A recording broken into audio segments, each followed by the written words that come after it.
Assalamualaikum warahmatullahi wabarakatuh. Oke anak-anak, pada kesempatan kali ini kita akan belajar tentang sumber hukum yang terdapat di dalam agama Islam. Nah, dari ketiga sumber hukum tersebut, kemudian apa saja kegunaan dari sumber hukum tersebut. Untuk yang pertama dulu yaitu mengenai pengertian dari Al-Quran sendiri. Al-Quran ini secara bahasa merupakan masdar atau kata benda dari kata kerja qoro'a yang artinya membaca.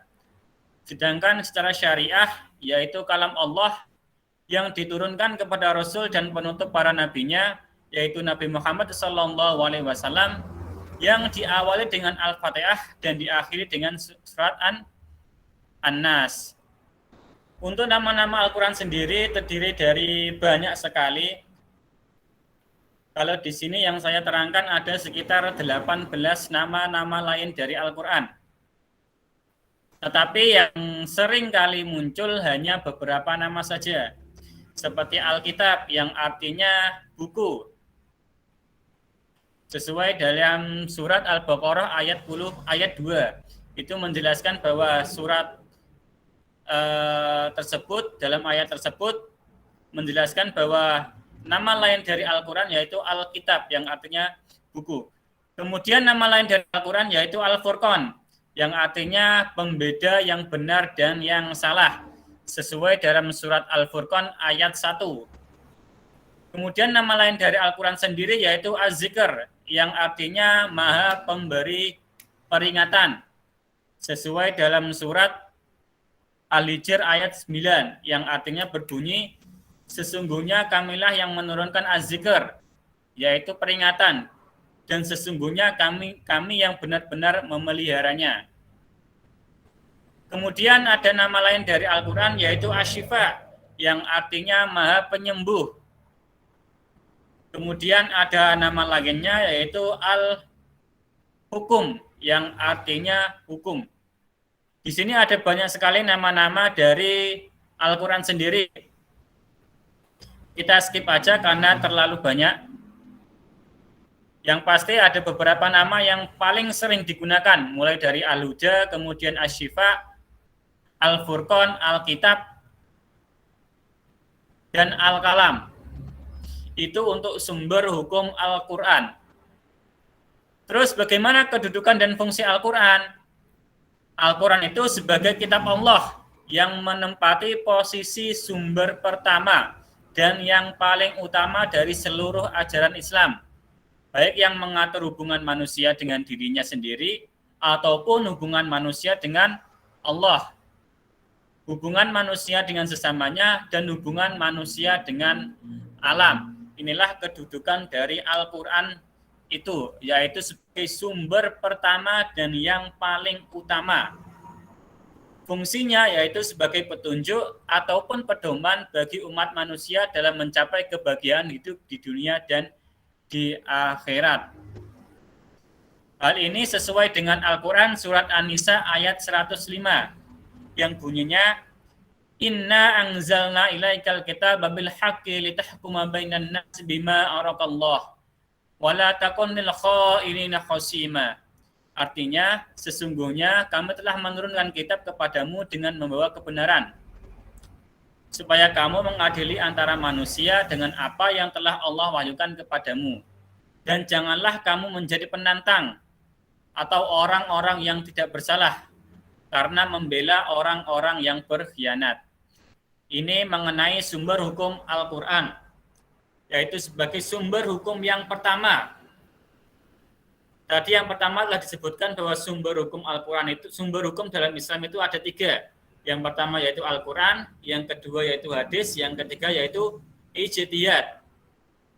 Nah, sumber hukum yang pertama yaitu Al-Quran sebagai patokan pertama kali yang digunakan apabila ada perkara yang harus diputuskan dalam ajaran Islam. Maka harus merujuk pada Al-Quran terlebih dahulu. Apabila di dalam Al-Quran tidak dapat, maka akan dicari menurut Al-Hadis. di mana al-hadis ini sebagai sumber hukum Islam yang kedua.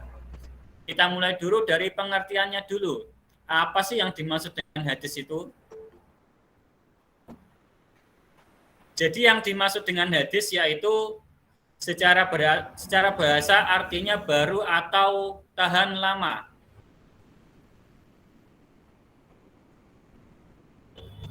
Sedangkan secara syariat artinya segala tingkah laku Nabi Muhammad, baik itu merupakan ucapan, perbuatan, ataupun ketetapan.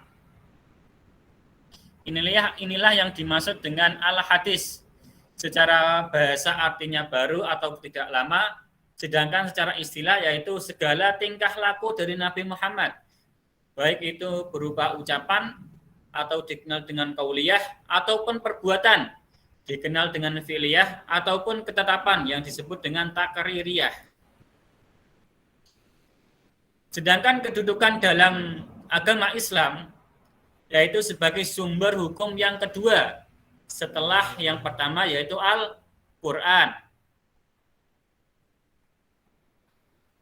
Sesuai dengan dalil Nabi, aku meninggalkan dua perkara untukmu, agar kalian tidak akan tersesat selama kalian berkembang pada keduanya, yaitu kitabullah dan sunnah Rasulullah. Di sini dijelaskan bahwa sumber hukum Islam yang pertama kali yaitu Al-Quran, sedangkan sumber hukum yang kedua yaitu Al-Hadis.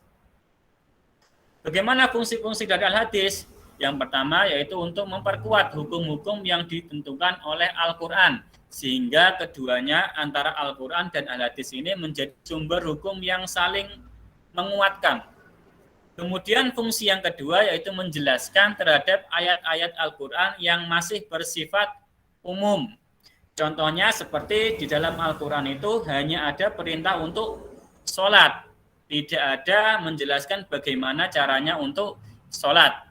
Lah disinilah fungsi dari hadis tersebut, yaitu menjelaskan ayat-ayat dari Al-Quran tadi. Karena banyak sekali dalil-dalil al-hadis yang menjelaskan bagaimana tata cara sholat yang benar.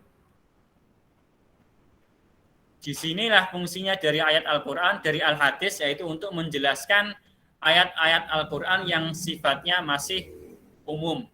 Kemudian yang selanjutnya yaitu fungsinya untuk menetapkan hukum baru ataupun aturan-aturan yang tidak terdapat di dalam Al-Quran. Jadi apabila ditemukan suatu perkara baru dan belum diputuskan bagaimana hukumnya, apakah itu hukumnya wajib, ataupun sunnah, ataupun mubah, ataupun haram, maka ketika tidak ditemukan di dalam Al-Quran, maka akan dicari menurut hadis dari Nabi.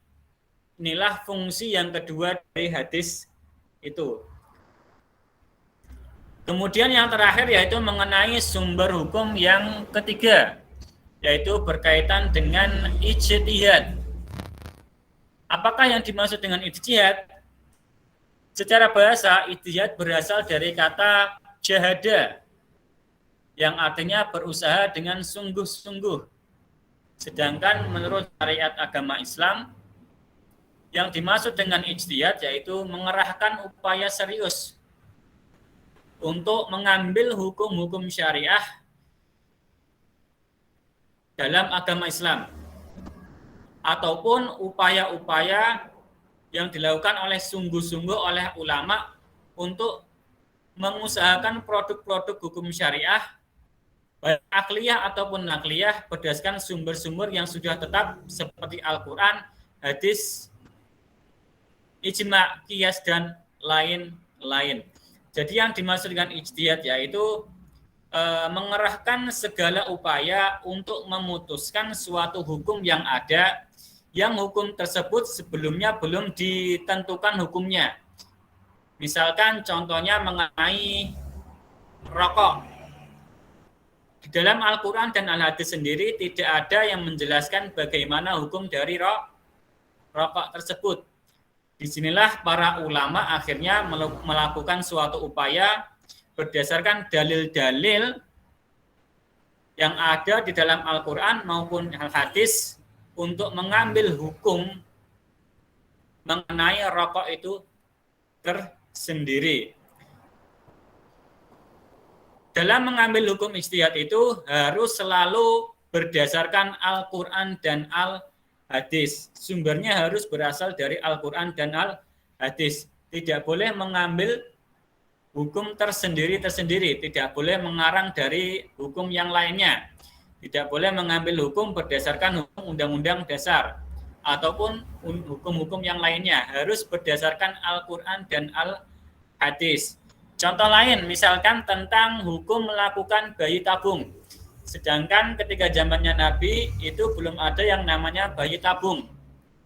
Disinilah para ulama itu harus menentukan apakah hukum bayi tabung ini diperbolehkan ataupun dilarang dalam syariat Islam. Untuk bentuk-bentuk dari ijtihad sendiri itu sangat banyak sekali. Yang pertama yaitu ada ijma', yang kedua qiyas, ada maslahah mursalah, dan ada yang namanya uruf. Apa pengertian dari bentuk-bentuk ijtihad tadi? Yang pertama yaitu tentang ijma', yaitu kesepakatan mujtahid atau kesepakatan para ulama-ulama tentang hukum syariat dari suatu peristiwa setelah Rasulullah wafat. Sebagai contoh adalah setelah Rasulullah meninggal, diperlukan pengangkatan pengganti beliau yang disebut dengan khalifah. Padahal di dalam Al-Quran dan Al-Hadis itu tidak menjelaskan tentang khalifah itu sendiri. Disinilah para ulama yaitu mensepakati untuk mengangkat orang yang bertugas sebagai Amirul Mukminin, sebagai khalifah, sebagai pemimpin para sahabat-sahabat. Intinya yaitu ijma', yaitu berkaitan dengan kesepakatan dari para ulama. Yang kedua yaitu tentang qiyas, yaitu menetapkan hukum atau suatu kejadian ataupun peristiwa yang tidak ada dasar nasnya dengan cara membandingkan dengan suatu kejadian yang telah ditetapkan hukumnya berdasarkan nas karena ada persamaan sifat.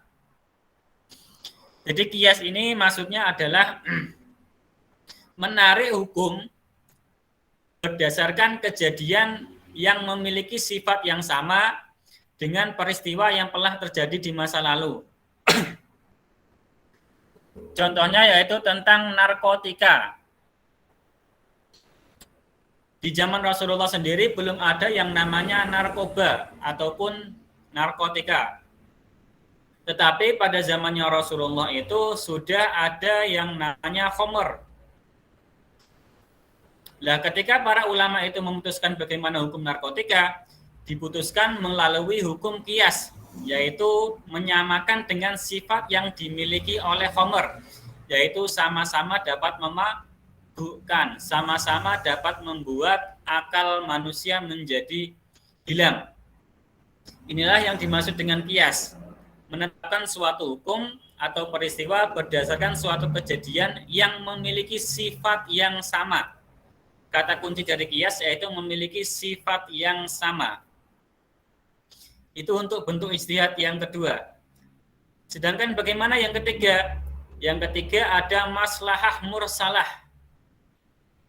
yaitu suatu maslahah di mana syar'i tidak mensyariatkan suatu hukum, tetapi diambil hukum berdasarkan untuk kebaikan bersama. Karena apabila dibiarkan maka akan bisa mendapatkan bahaya yang besar. Contohnya seperti pengadaan penjara. Jadi di zaman Rasulullah sendiri itu belum ada namanya penjara yang jelas.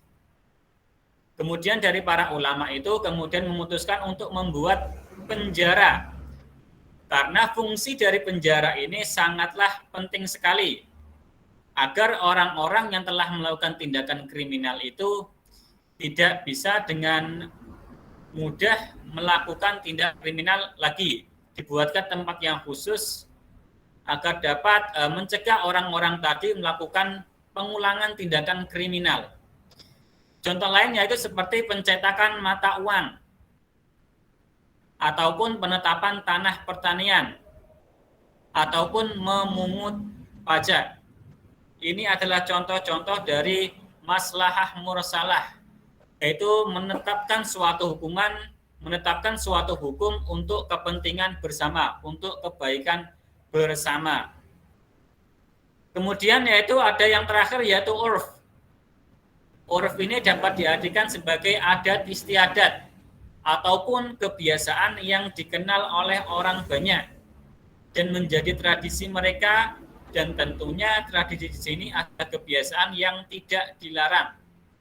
Contohnya saling pengertian manusia terhadap jual beli dengan cara saling memberikan tanpa adanya sigot lafdiyah. Jika dilihat dari hukuman agama Islam, jual beli itu harus ada yang namanya sigot dan lafdiyah. Artinya harus ada ucapan antara penjual dan pembeli. Sedangkan di era seperti ini, di era modern seperti ini, banyak aplikasi-aplikasi yang sudah menggunakan teknologi yang tanpa penjual dan pembeli itu harus saling bertemu. Contohnya seperti pembelian Shopee ataupun melalui toko online lainnya. Jika dipandang dari agama Islam, hukum tersebut tidak sah karena tidak ada dialog secara langsung antara penjual dan pembeli. Itu kalau menurut syariat yang dari Nabi Muhammad. Kemudian setelah mengalami perkembangan zaman, akhirnya para ulama menyetujui membolehkan jual beli tanpa harus bertemu secara langsung. Lah inilah yang disebut dengan uruf, yaitu kebiasaan yang sudah menjadi tradisi di zaman sekarang. Karena semakin berkembangnya teknologi, maka mau tidak mau beberapa hukuman Islam harus disesuaikan dengan teknologi yang berkembang. Kemudian siapa saja yang berhak untuk melakukan ijtihad? Jadi tidak semua orang itu harus atau boleh melakukan ijtihad. Hanya orang-orang yang memenuhi syarat tertentu yang boleh melakukan ijtihad. Yang pertama yaitu orangnya harus Islam. Yang kedua harus menguasai nas Al-Quran. Hal ini berkaitan dengan hukum yang sering disebut dengan ayat Al-Ahkam. Jadi dalam Al-Quran sendiri banyak sekali ayat yang menjelaskan tentang hukum-hukum Islam. Dan seorang mujtahid, seorang yang ingin memutuskan suatu perkara itu harus menghafal Al-Quran. Paling hendak mengetahui ayat-ayat ahkam tersebut, yang jumlahnya sekitar 500 ayat. Kemudian syarat yang ketiga yaitu ia harus mengetahui hadis-hadis yang berkaitan dengan hukum. Syarat yang keempat yaitu mengetahui masalah hukum yang sudah menjadi ijma ataupun kesepakatan dari para ulama. Sedangkan yang terakhir yaitu mengetahui qiyas, karena qiyas adalah rujukan ijtihad dan awal dari pendapat. Kemudian dari qiyas inilah muncullah produk hukum, baik itu wajib, sunnah, haram ataupun mubah. Orang yang tidak mengetahui qiyas tidak memungkinkan untuk melakukan pengambilan hukum. Selanjutnya orang mujtahid itu harus menguasai bahasa Arab.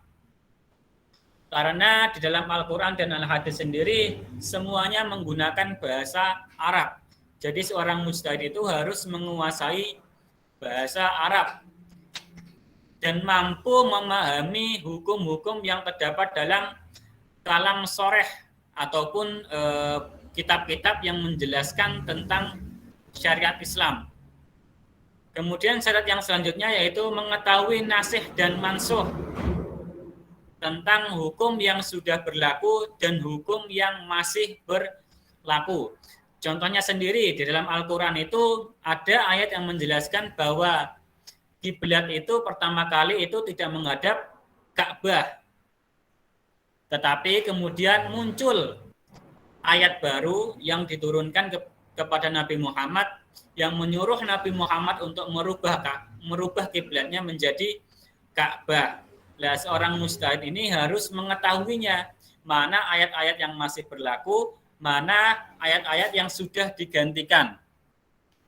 Kemudian yang ke-8 yaitu mengetahui keadaan perawinya. Siapa yang meriwayatkan dari hadis tersebut. Hadis sahih yaitu hadis yang benar-benar diriwayatkan oleh orang yang benar-benar jujur. Sedangkan hadis dhaif atau maudhu yaitu hadis yang periwayatnya itu merupakan periwayat yang tidak bisa dijamin kejujurannya.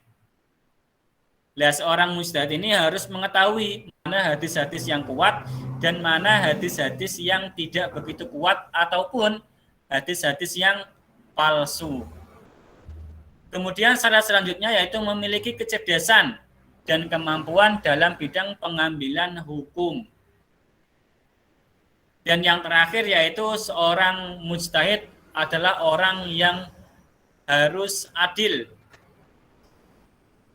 Bukan termasuk orang yang fasik, orang yang melakukan dosa-dosa besar. Jadi seorang mujtahid itu ketika ia mengambil keputusan haruslah orang-orang yang sudah terjamin kelakuannya. Bukan orang-orang yang sukanya melakukan dosa-dosa yang besar. Itulah syarat dari mujtahid, orang-orang yang mengambil ijtihad dalam hukum Islam. Kita akhiri pembelajaran pada hari ini. Dari saya, wassalamualaikum warahmatullahi wabarakatuh.